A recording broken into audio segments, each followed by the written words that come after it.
Meet me on the softer side. Meet me on the softer side. Softer side of your heart.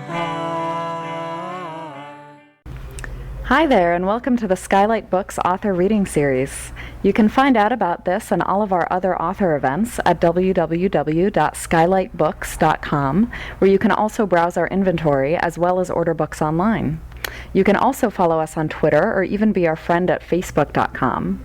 If you'd like to talk to a real person, we can be reached at 323-660-1175. And don't forget, Skylight Books depends on listeners like you to help support us. So whether you're in our neighborhood or browsing online, buy a book or two to help ensure that we'll be around for a long, long time. Thanks and enjoy. Tonight, we are so happy to have back in his old neighborhood, Ismet Prcic, who most of you probably already know, is from Bosnia Herzegovina and immigrated to the U.S. in 1996. He got his MFA from UC Irvine and was the recipient of a 2010 National Endowment for the Arts Award for Fiction. He's also a 2011 Sundance Screenwriting Lab Fellow. And this debut novel of his, Shards, is just truly a really impressive debut, as evidenced by the many amazing reviews it's been getting. It's an incredible, if you haven't already read it, it's a very multi-layered story. It's just incredible to see how he pulls it all off. So I can't wait to hear what he has to read. And please help me welcome Ismet Prcic. Thank you. So I'm sorry about for all the people who started reading the book, I'm going to read the end. So I'm just joking. Salty food, sorry. I'll just put this here. Yeah, thank you for the introduction. And I think I'm just going to start reading the book for you and then stop after the first chapter. It's going to be like 20 minutes maybe. But I think it's a nice little kind of intro into the world of the novel. So this is called Cheese. As the KLM flight finally touched American soil, the white-knuckled Bosnians in the back, people for whom just a few months ago airplanes were but thin lines of cloud, silently crisscrossing the skies above their God-forsaken villages, erupted in spontaneous applause. I joined them, despite the queasy feeling in my stomach, brought on by the cheese and fruit we had received somewhere over England. The cheese had been yellow and maybe rancid, and throughout the flight I'd hurried up and down the aisles in search of an unoccupied lavatory where, kneeling awkwardly in front of one tiny toilet or another, I had found myself unable to hurl. These people, my people, the refugees, they were fleetingly happy and stubbornly perplexed. They smiled but also furrowed their brows at the unfathomable patter coming from the speakers. The plane came to a stop at the gate at JFK, but the little belt buckle next to the crossed-out cigarette over our heads remained lit. We sat there. The man in front of me, a youngish fellow with a wife and a daughter and a mouth of cataclysmic teeth, stuck his head over the seat and peered at me through glasses. "Are we there, or are we just getting gas?" he whispered to me in Bosnian, eyes bulging, half fearful and half embarrassed. Despite his attempt at discretion, everyone heard him, and they turned to me, the only Bosnian on board with any English, for information. "We're here," I mumbled, nodding. Murmurs of approval spread from seat to seat. The man turned back around. "I thought so," I heard him say to his wife. "Don't pretend you knew," she said. "You always have to turn the harvest combine off before refueling, otherwise it's a fire hazard," he explained pointedly. "Same goes for planes. Machine's a machine." Yeah, you know everything. "Shut it, woman." It had begun with politicians fighting on television, talking about their nationalities, their constitutional rights, each claiming that his people were in danger. I thought we were all Yugoslavs, I said to my mother, although at 15 I knew better. You had to live under a rock not to see that the shit was about to hit the fan. I don't know why I said it. Maybe the communist message of brotherhood and unity had been so thoroughly drummed into my head that it surfaced robotically and overrode my actual experience. She told me to shut up and turn up the volume on the television.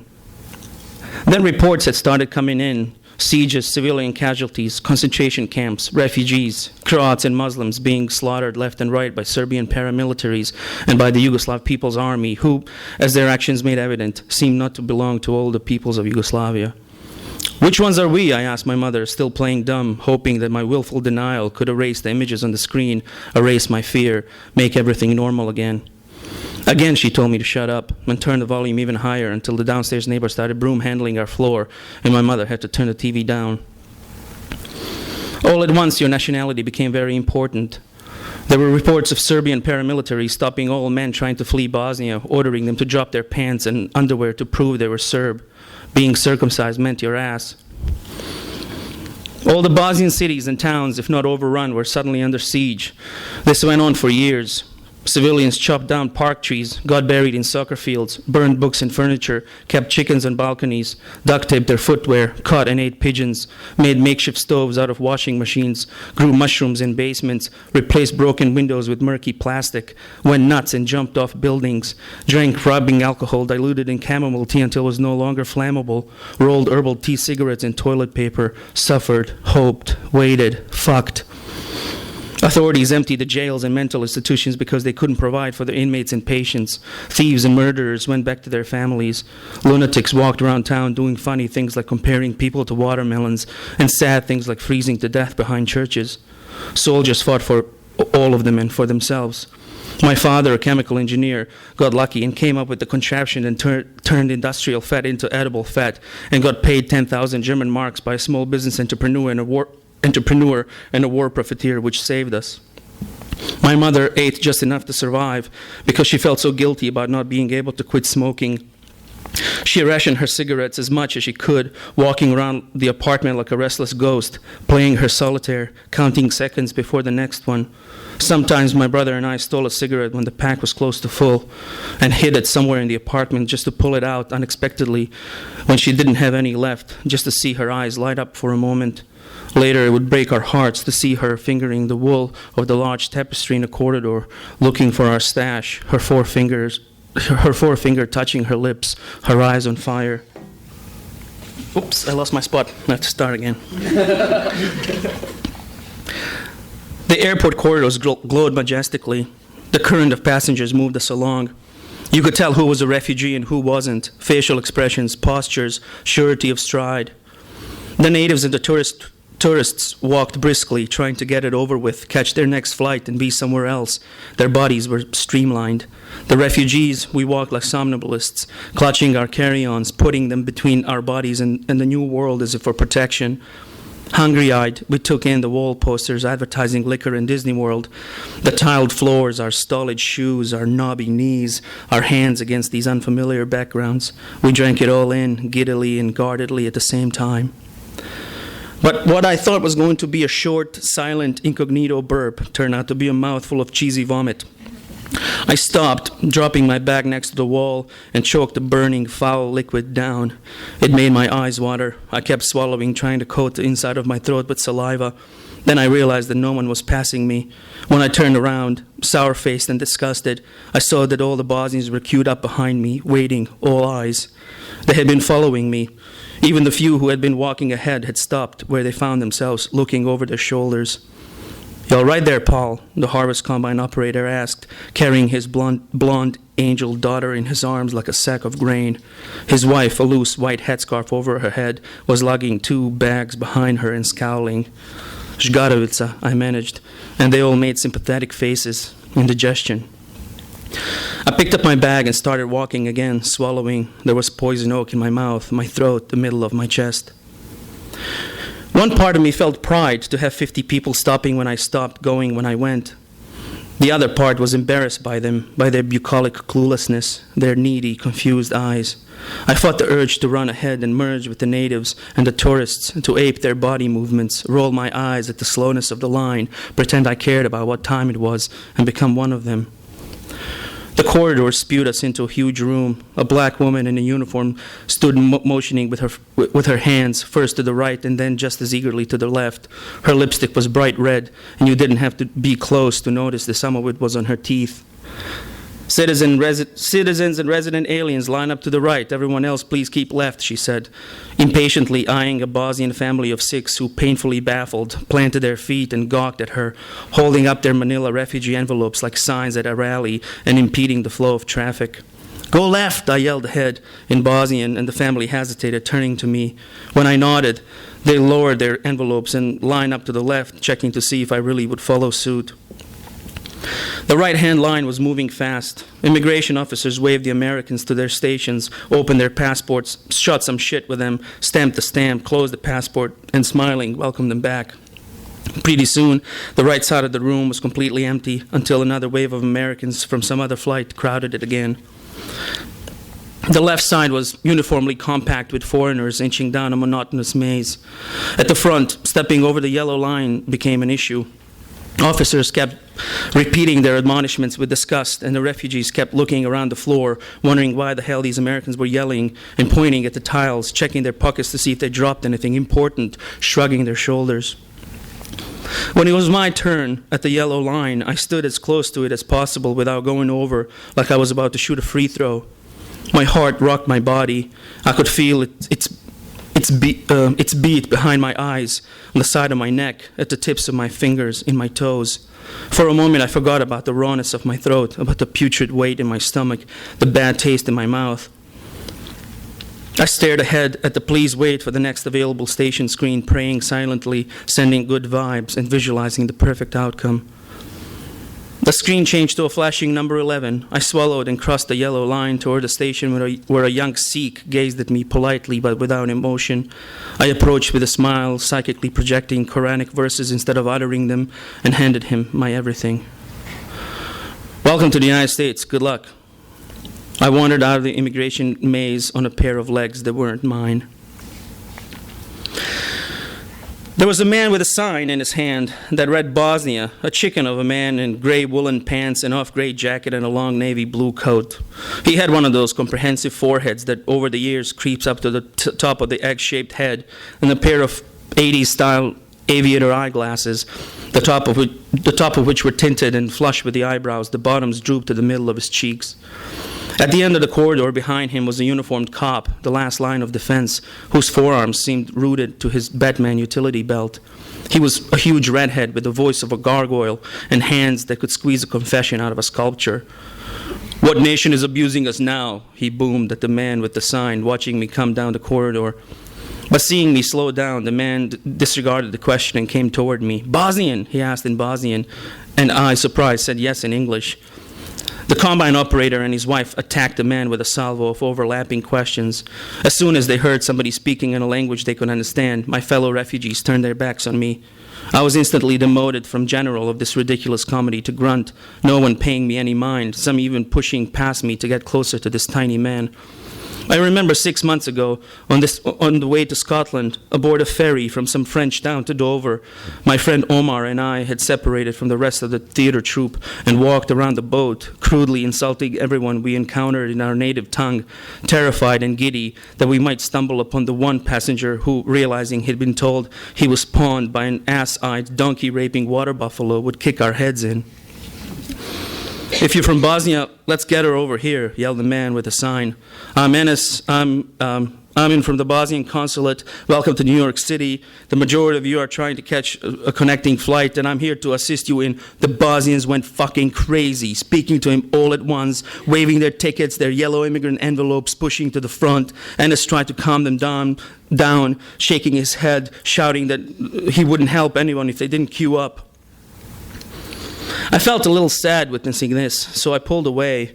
My flight wasn't until the next day, so I knew I would have to stay in New York overnight. I meandered a little way from the group, trying to look native. My stomach cramped up again. And again I felt like I could burp. Fooled once, I swallowed down some spit instead. The rats are coming, said the redhead cop to a passing American who had noticed the commotion. I glared at him, right into his green-blue eyes. He held my gaze. You speak English? He boomed toward me, overpronouncing. There's a word in Bosnian, zaprška, which is a culinary term for the finishing touch to a lot of Bosnian meals.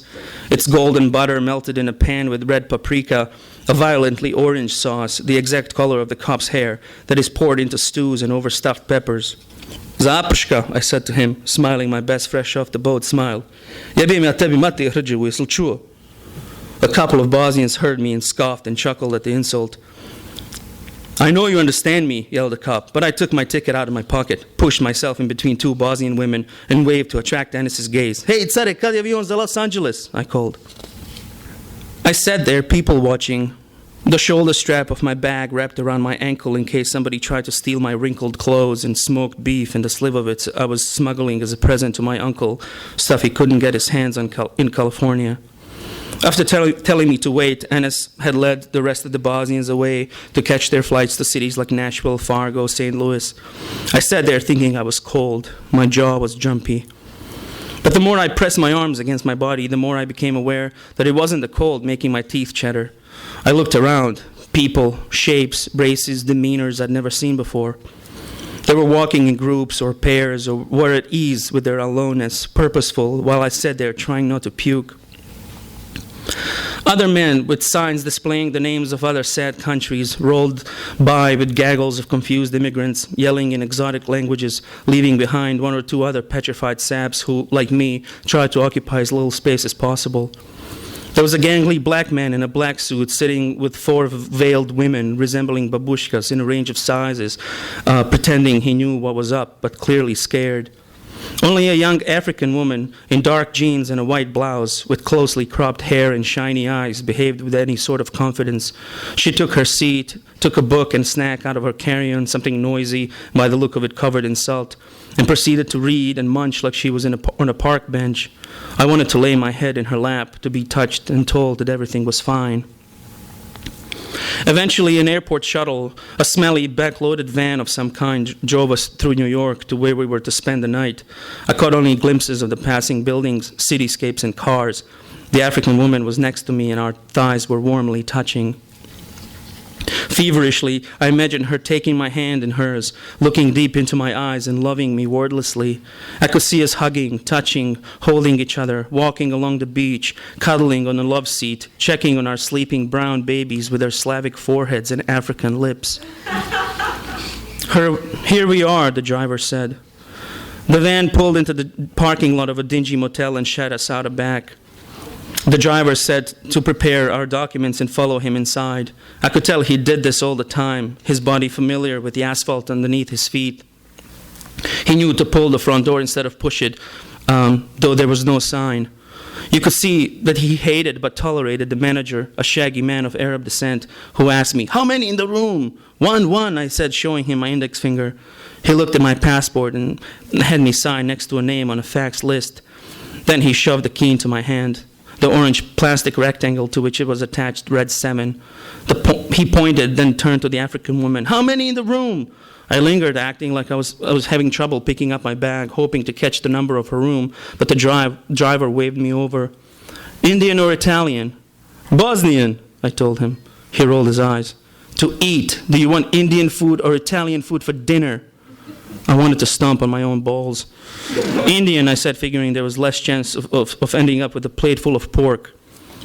"We're leaving at 6 sharp. I will come and knock on your door. You should be up and ready," he warned, jotting down my choice. Rooms 1 through 14 were in the basement, and I followed the arrows through holes lit here and there with chipped sconces that shot murky light at the ceiling in repetitive throbbing patterns. My room was in the corner, down the length of the corridor from a dazzling behemoth of a Pepsi machine. I unlocked the door and went in. Room 7 was surprisingly big, a king-size bed with magenta sheets, a TV presiding, 2 nightstands with a lamp, and a table with 2 chairs and a phone. It smelled of orangey bleach and dust, of cover-ups and FBI sting operations, sex for money and crimes of passion, alcoholic self-pity and junky visions, all the stuff I'd seen in American movies. I tried to lock myself in, but couldn't turn the key.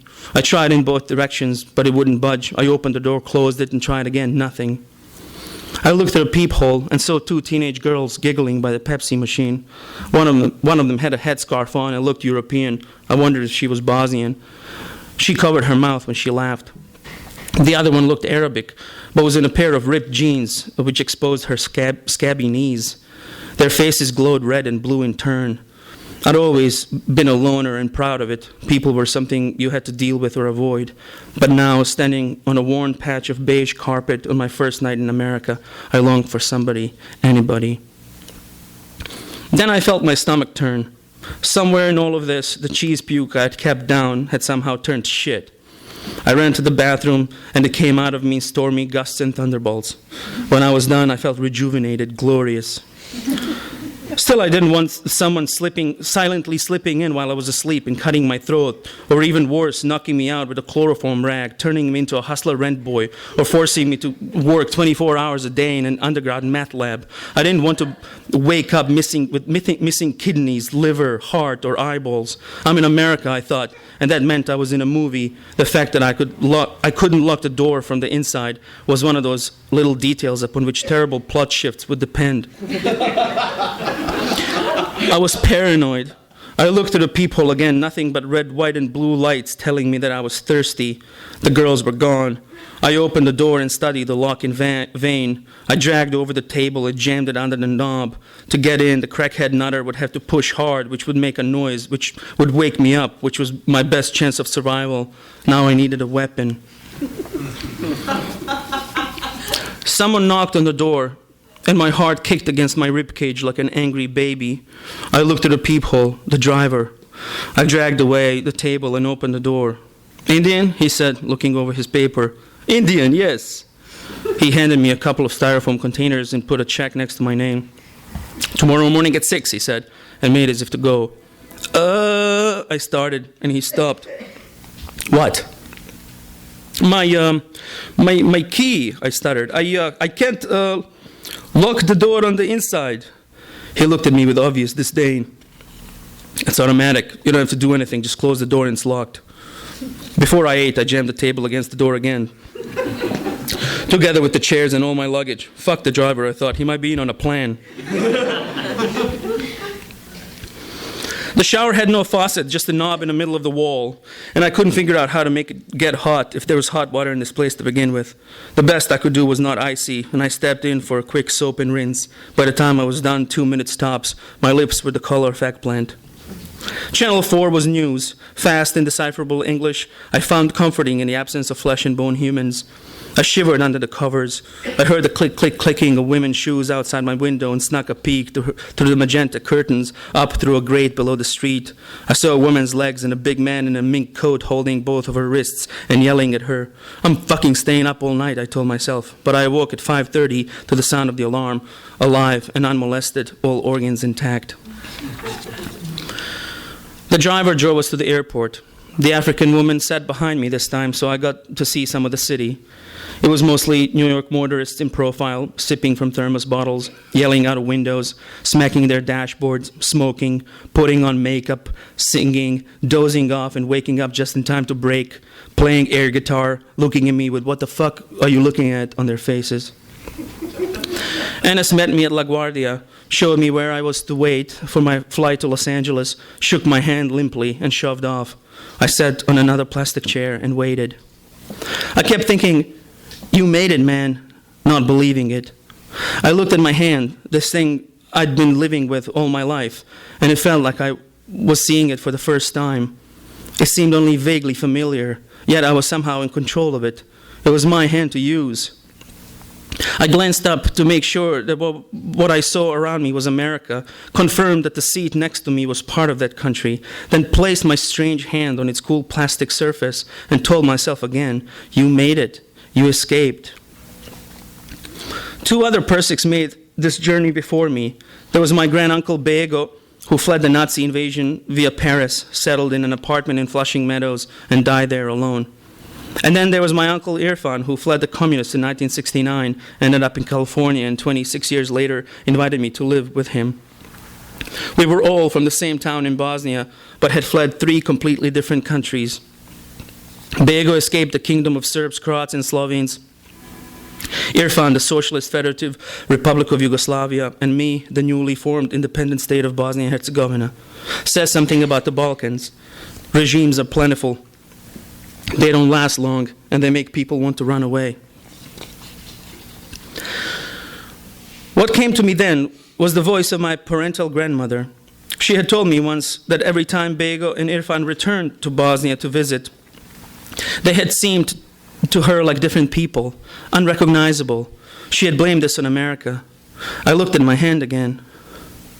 Through the airport window, I could see a homeless man in a filthy camouflage jacket sitting on a curb, his back to me, playing fetch with a dog. He'd fight the plastic bottle of Dr. Pepper out of the Alsatian's mouth, tease her with it, and then throw it down the sidewalk. She'd chase after it, her swollen teeth swaying, bring it back to him, and the scene would repeat. I sat there mesmerized, telling myself again that I had made it, wished I had a dog, something warm to touch, to look in the eye. It was then that the morning sun sliced through the clouds, its light hitting the window in such a way that suddenly I saw my reflection. I saw a young man sitting alone on a plastic chair, white-knuckled and wide-eyed and zit-faced, happy and perplexed, and I knew why my grandmother couldn't recognize her own son, why I was wielding a stranger's hand. I knew that someone new would get off this plastic chair and board a plane for Los Angeles, and that all the while an 18-year-old Ismet would remain forever in the city under siege in the midst of a war that would never end. Just as it came, the sun went away. The homeless man threw the bottle. The bitch ran after it. I looked at my hand, then at everything else. I was new, and America seemed too big a place to be alone in. From the air, Los Angeles was vast and gray and pockmarked with light blue pools. Down at LAX, it was hot for a winter afternoon. It was amusing. There were palm trees to the terminal window, and people wore sandals in earnest. Coming out of this one corridor, I saw a man and a woman in their 50s, white, dressed in shiny red, white, and blue frocks and top hats with stars all over them. They walked through the crowd, handing them things. The woman came up to me with an ear-to-ear smile. "Hello, sir." "Hello. Could I ask you a couple of questions?" She was speaking slowly and clearly. I was glad about that. "Yes." "Where are you from, sir?" "Bosnia." "Are you visiting us for the first time?" "I am a refugee." "So you're here for the government cheese?" She said this very loudly, looking around and trying to get everyone's attention. "Well, sir, here you go," she said, and gave me a brick of yellow American cheddar. "Welcome to America." I noticed that there was a man with a camera taping me. I smiled and waved the cheese at him. Isn't this something, I thought. In New York, they call you names, and in Los Angeles, a lady wearing the American flag gives you some cheese. I knew then that I was going to like Los Angeles much better than New York. Thank you.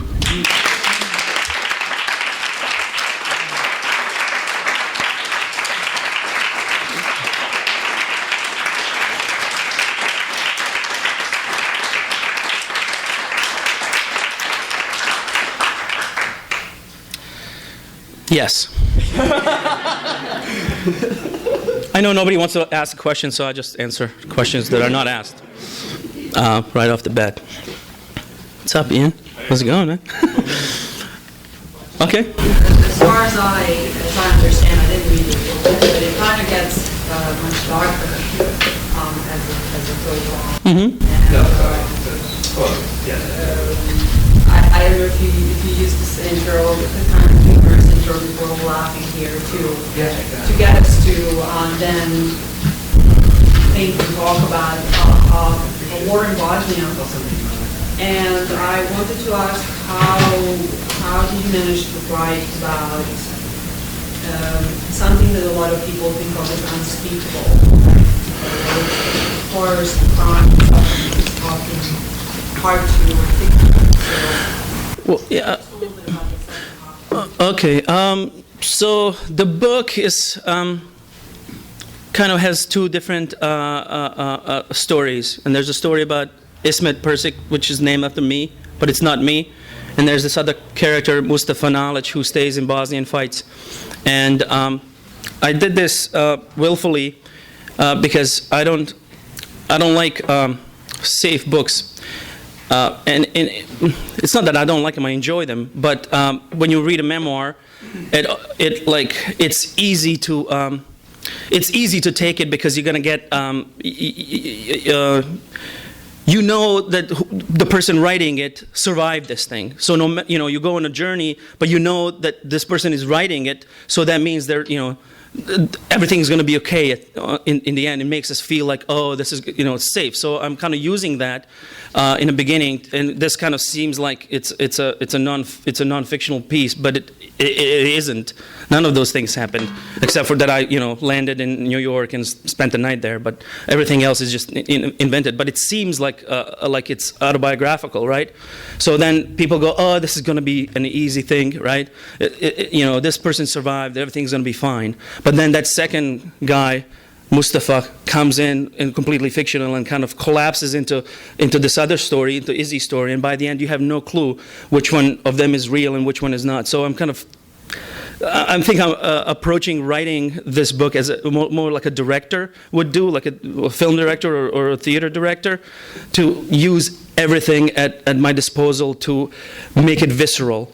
So, if you go in and you go, oh, this is Izzy, oh, it's going to be fine, and then towards the end, the darker stuff, and you have to use humor to kind of sell it. Even like Shakespeare's tragedies always have a clown or somebody come in and start singing a song or making a joke, because you can't have the best way to show horror is to show it against funny things. So then the horror pops up more, and then the humor kind of makes the characters a little more accessible and gives us a little break in the midst of all the terrible shit. Oh, I don't know. I think it's an ambiguous ending. I don't know what. I can't tell you what happens. But yeah, I mean, there's dark stuff in here, for sure. But hopefully, it's also a nice ride. There's also some humor, I guess. Yes? Yeah, I have a friend write screenplays, and I think this would be a great screenplay into a movie. Uh-huh. To be a thriller, and I'm very interested in films. I write music. I'm very interested in film music scores, and I think it'd be a fantastic feature film. Tell a whole story. Yeah, but how would you cast that film? If you have Ismet and and then Mustafa, and there may be a doppelganger, and who's going to play it where, and it would be impossible. Maybe Gil Dennis can do it or somebody, but I don't think. I don't know. I don't know the way to do it. If I could do it as a movie, I probably would have done it. But no, I think the fiction kind of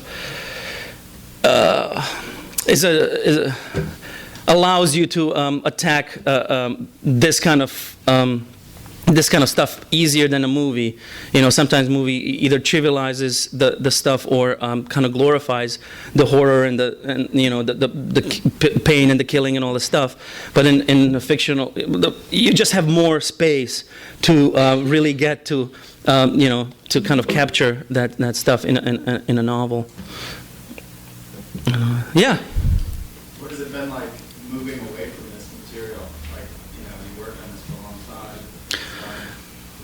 Terrifying, actually. I realized, I'm not like, I don't consider myself a writer, because I don't get up and start writing words on a paper just because I'm a writer. I realized that this was I needed to write this, and it spent 7 years writing it. And then now when it's over, I have other ideas that also deal with war and identity and a performative nature of identity, gender, all this stuff. But it's harder to write it because it's completely fictional, So it's I don't sit down and write something until I know. Until it's interesting to me, until I'm trying to engage with something that I'm fighting within my own life, and then transfer that and try to capture it in fiction. So it's been hard. Yeah, I mean, I only wrote maybe 2 or 3 short stories and maybe 100 pages of the new book, while before I would be writing all the time and throwing it away and writing it anew. And now I'm sitting there going tick, tick, tick, tick, tick, and then delete, delete, delete, delete, tick, tick, tick, tick, tick, tick, backspace, backspace, backspace. So, and I'm also terrified because it took 7 years to write a book, and then 2 years to get it out.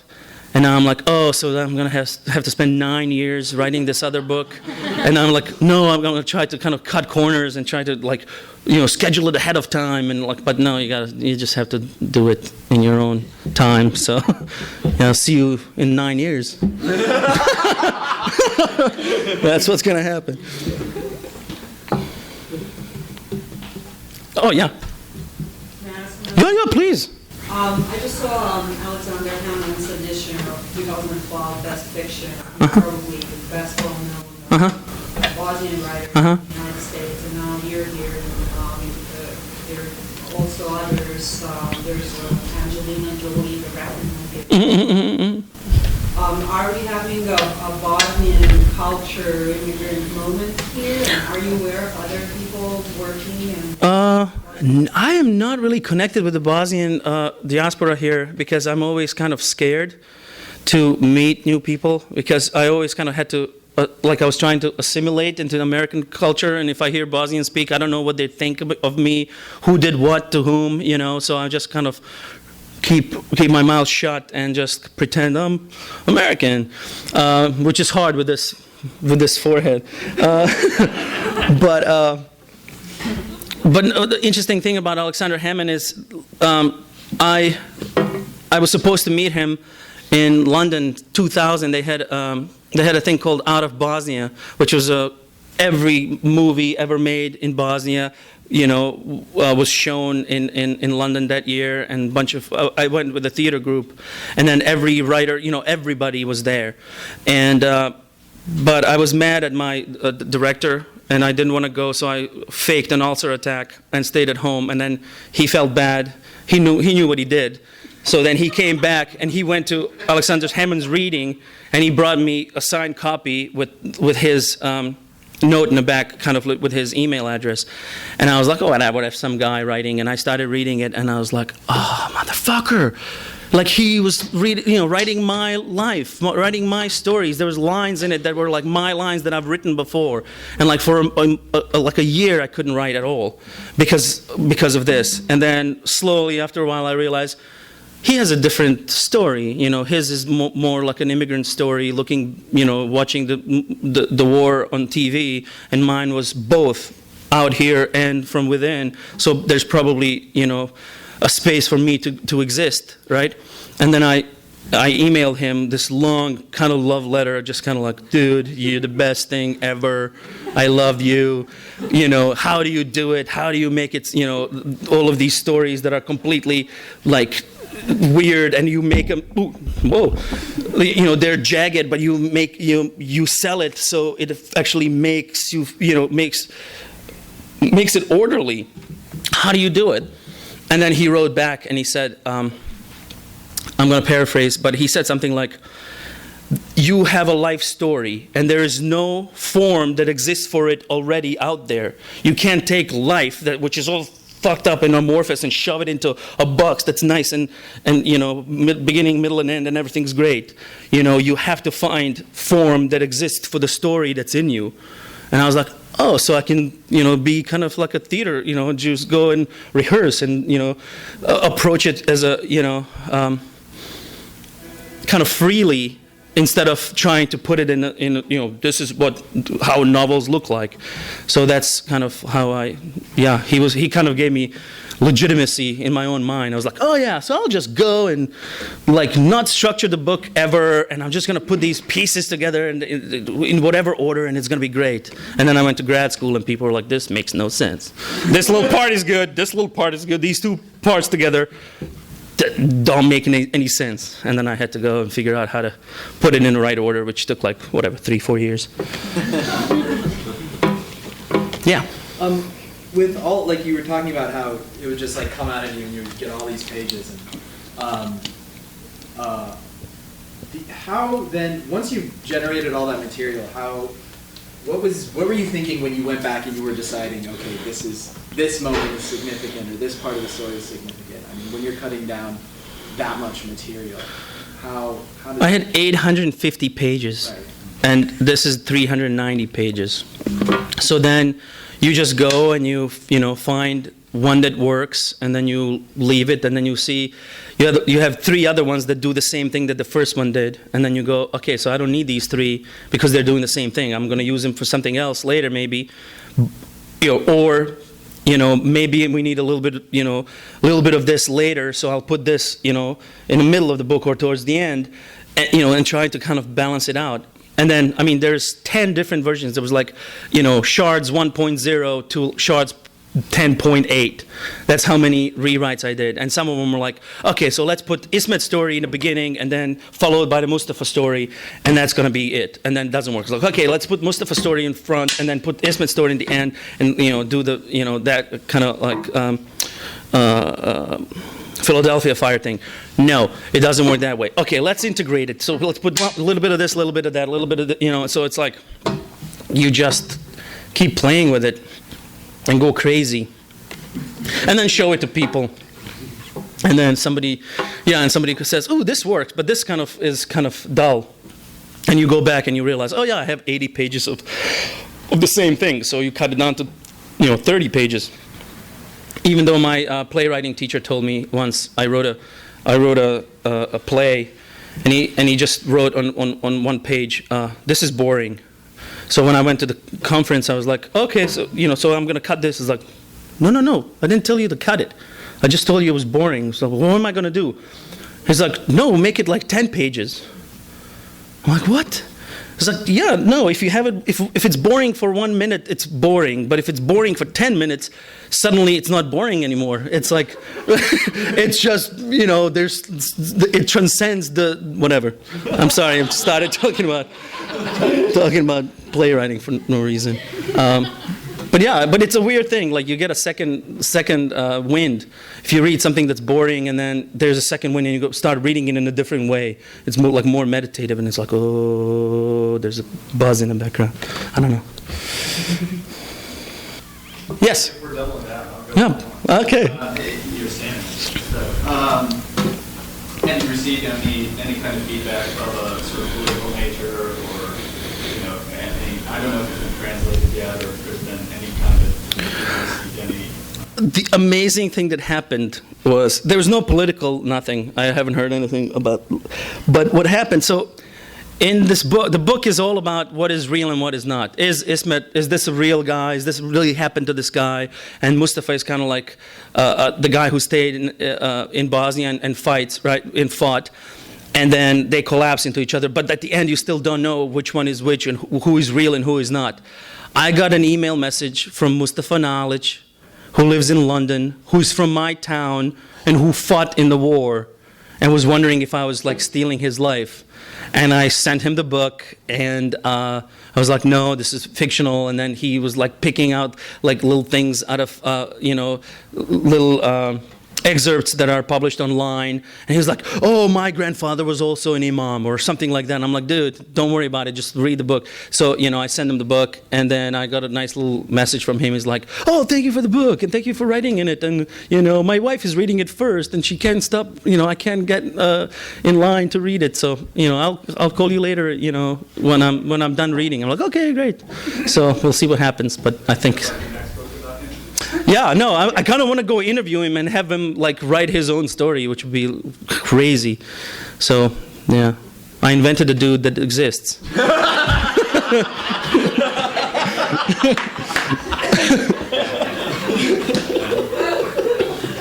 I did. It'll be weird if he actually goes like, oh yeah, no, whatever. I don't want to give up plot points. There's no plot in this book, don't worry. Anybody else? My favorite food is spaghetti. You're going to translate it into Bosnian? If I translate it, yeah, I want to translate it into Bosnian, because I got approached by the Croatian publisher who wanted to, a translator to translate it into Croatian, but I'm like, I don't want to. I don't want that. If it comes out in Bosnian, that it's going to be in Bosnian voice. Southern writers write in a Southern voice. Irvin Welsh writes in Scottish dialect. But when you read it, you're constantly reminded that it's about Scotland, about Scottish people, all of that stuff. So I want that voice to be, which would mean kind of writing the book again in a new language, which it's kind of daunting, especially when you're writing the other one. So if I do it, it's gonna happen later on down the road when I get a writer's block or something. I might start writing it in Bosnian. But yeah. To my mother's chagrin.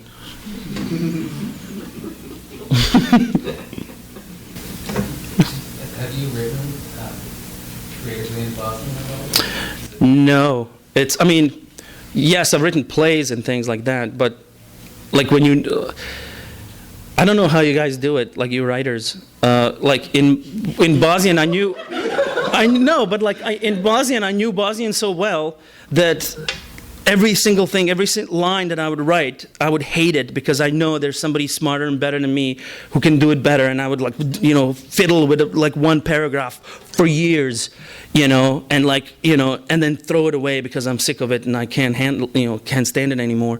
But in English, I'm just happy to make sense, and it's this is the only way I know how to say this, and then over time you kind of learn the language a little better, and then you start oh, maybe I can tweak it here, I can tweak it there, but it's there's so many words I don't know. I have this huge dictionary, Bosnian English dictionary, and I just open it at random and goes laminate. I'm gonna use that. Ogival. Okay. Let's see what it means first. Oh, Gothic. Okay. Oh, I'll just put that in. And then people go, "You have a wonderful vocabulary." I'm like, "Nope. I have a really big dictionary." That helps me, and it pushes me to put these words into the stories. We done? Or you more? Any more questions?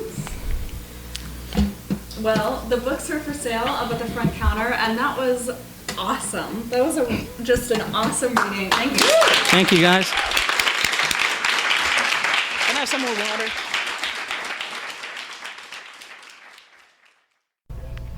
You've been listening to the Skylight Books author reading series. Don't forget that you can check out this and all of our other great podcasts at www.skylightbooks.com. Today's music was provided by Fragile Gang. You can check them out at MySpace, Facebook, and the iTunes Music Store. Thanks for stopping by, and we hope to see you soon.